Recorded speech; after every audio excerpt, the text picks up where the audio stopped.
విశాఖలో సేనతో సేనాని భారీ బహిరంగ సభ మరి కాసేపట్లో ప్రారంభం కాబోతోంది.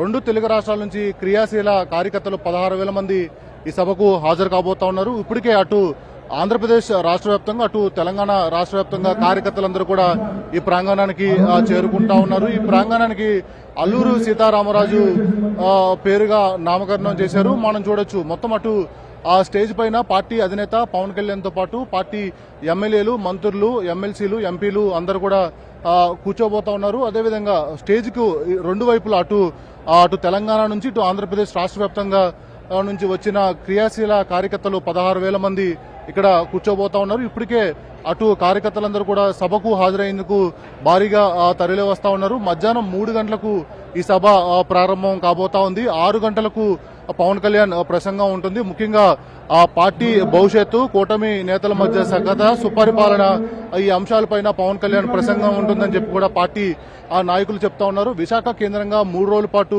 సేనతో సేనాని కార్యక్రమం కొనసాగుతా ఉంది. ఇప్పటికే అటు పార్టీ ఎమ్మెల్యేలతో 1-to-1 సమావేశం పవన్ కళ్యాణ్ నిర్వహించారు. దాంతోపాటు పార్టీ జన సైనికులు అదేవిధంగా వీర మహిళలతో కూడా కీలక సమావేశాలు నిర్వహించారు. మరోవైపు అటు పార్టీ అనుబంధ విభాగాలతో కూడా సమావేశం నిర్వహించారు. పార్టీ అధికారంలోకి వచ్చిన తర్వాత ఈ 3 రోజుల పాటు ఒక కీలక సమావేశాలు పవన్ కళ్యాణ్ నిర్వహించారు. ఒకవైపు ఈ కూటమి ప్రభుత్వం అధికారంలోకి వచ్చిన తర్వాత గ్రౌండ్ లెవెల్లో కొన్ని ఇబ్బందికరమైన పరిస్థితులు నెలకొంటా ఉన్నాయి. మరోవైపు అటు ఆ పార్టీ నేతల మధ్య అంటే కూటమి నేతల మధ్య సఖ్యత లోపిస్తున్న నేపథ్యంలో వాటిలన్నిటి కూడా క్లియర్ చేసే ప్రయత్నం పవన్ కళ్యాణ్ చేస్తా ఉన్నారు. దాంట్లో భాగంగానే ఈ 3 రోజుల పాటు అటు పార్టీ ఎమ్మెల్యేలు అదేవిధంగా కీలక విభాగాలన్నిటితో కూడా పవన్ కళ్యాణ్ సమావేశం అవుతా ఉన్నారు. మొత్తం అంటే ఈ రోజు మరి కాసేపట్లో ఈ సభ ప్రారంభం కాబోతోంది. సాయంత్రం 6 గంటలకు పవన్ కళ్యాణ్ ప్రసంగం ఉండబోతుంది. అయితే ఇప్పుడు పవన్ కళ్యాణ్ ఈ సభలో ఏం చెప్తారన్నది ఆసక్తి నెలకొంది. అయితే సాయంత్రం 6 గంటలకు ఆ ప్రాంతానికి ఆ టైంలో పవన్ కళ్యాణ్ ఈ ప్రాంగణానికి వస్తారు. ఆయన ప్రసంగం ఉంటుందని చెప్పి కూడా పార్టీ